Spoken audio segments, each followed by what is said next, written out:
Okay, if I can have your attention, we have a very tight schedule, and I'm going to try very hard to use a very small slot of time and not run over.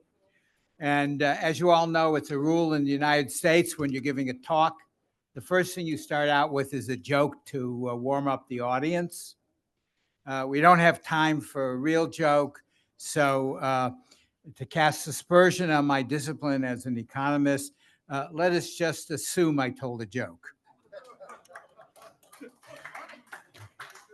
Okay, what we have here today is my program. It's the Reader's Digest version of what ACTUS is all about.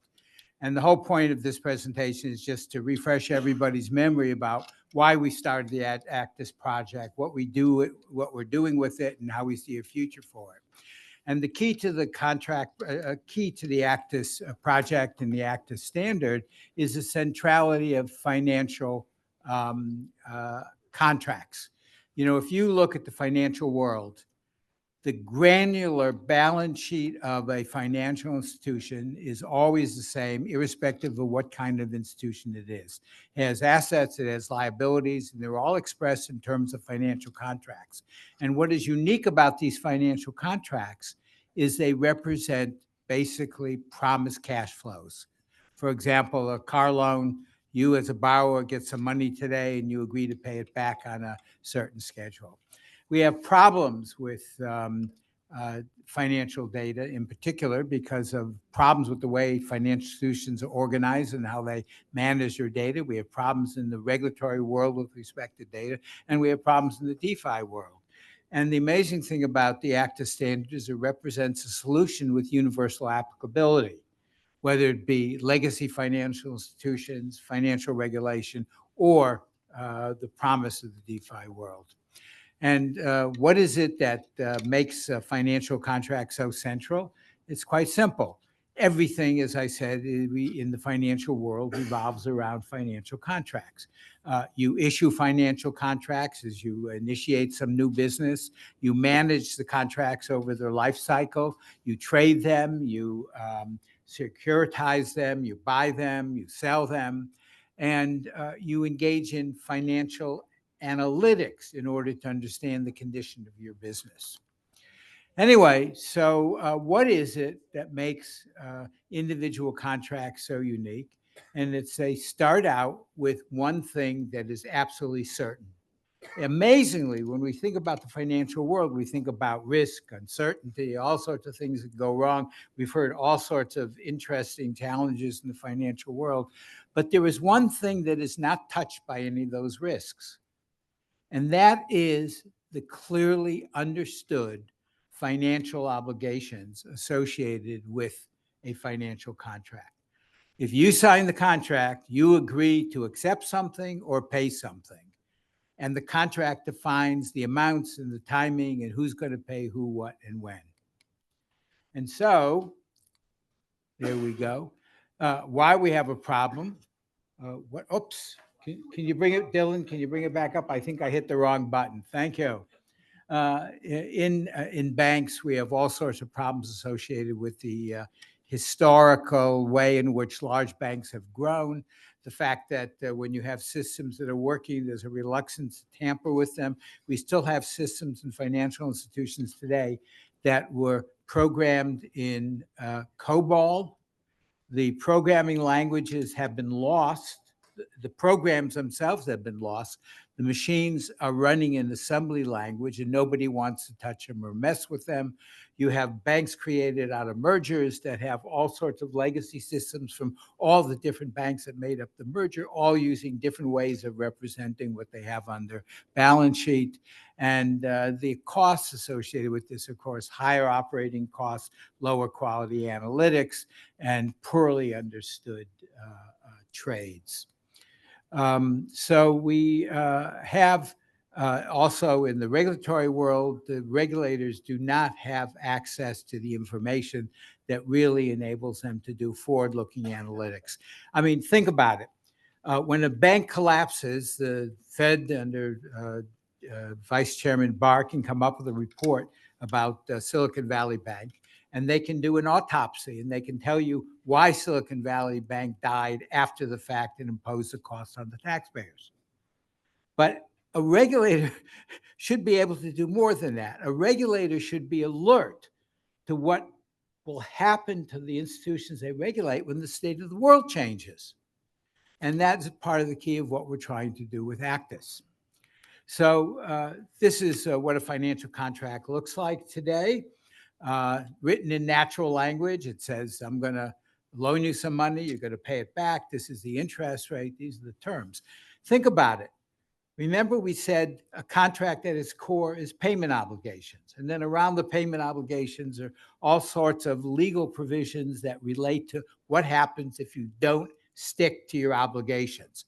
But that core, because it's just numbers, should in fact be represented mathematically, not in natural language, yet it's represented in natural language. And to operationalize and actually use a contract in your business, because the volume is so large, you have to interpret those natural language obligations, and then you create algorithms in your management systems in order to run your business. So all financials have lots of automated systems for handling contracts, but there's no standard, there's no common way of referring to contract terms, there's no common way of representing the algorithms. And, you know, and when I say the same contract serves multiple purposes, this little diagram, you know, tries to make the case. What we have is when the state of the world is known, which is what happens in transaction processing, when a bank has to figure out what it has to pay every day and who it expects to receive funds from, you have the known state of the world. You have the contracts represented first in natural language and then in the internal automated systems in the institution. And then you spew out the numbers of what you're going to pay and what you're going to receive.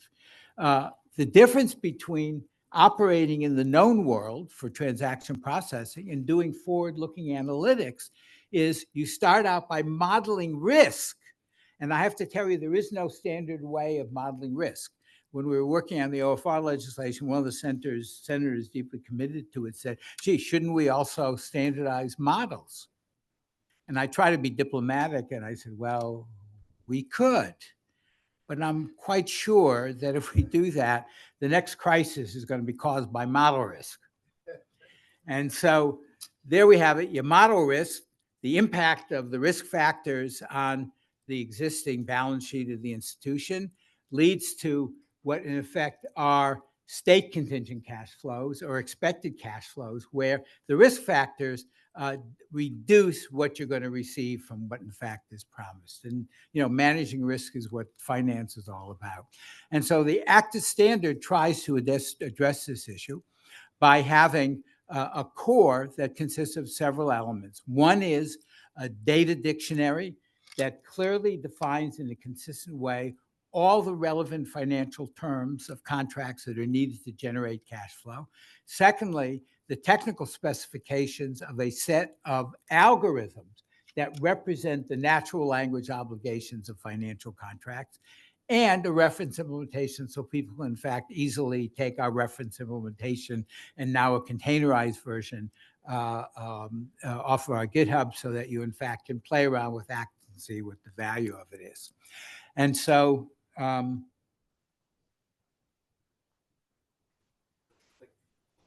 okay. Okay. Oh, there we go. Okay. I was trying to figure out what happened. Sorry about that. Anyway, another way of looking at it is this way. Up here, you have the risk factors. It can be market risk, it can be counterparty risk, behavior risk, climate risk, anything you want that's going to impact the ability to pay. You then have here what is the core of the ACTUS system. You have the contracts represented by a standardized contract terms and the ACTUS algorithms. The risk factors interface with the algorithms, and you get out of it contract events, state contingent cash flow, and you get all sorts of analytical results relating to liquidity, income, value, and sensitivity. And that, in fact, is the core of what we're talking about. And it's important to keep in mind, as I said before, you can't standardize this. There's no way to do it. Competition in the analytical world should consist of trying to come up with better ways of modeling risk to support better forward-looking analytics for both risk management, enterprise risk management within firms, and in the regulatory community. And once you model the risk and you see the impact on the promised payment obligations associated with ACTUS, you then get the kind of results that you need for better analytics. And so that, okay, whatever. Okay. Anyway, the ACTUS standard, in fact, has tremendous benefits for anyone who could use it, whether it's in the regulatory community, the DeFi world, the banking community.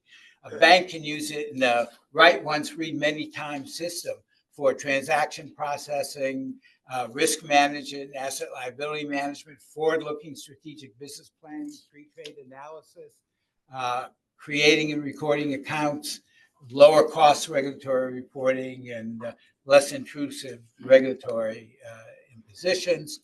And it is really a potential benefit for the financial world of great value. And the regulators, it is an approach that can transform regulation.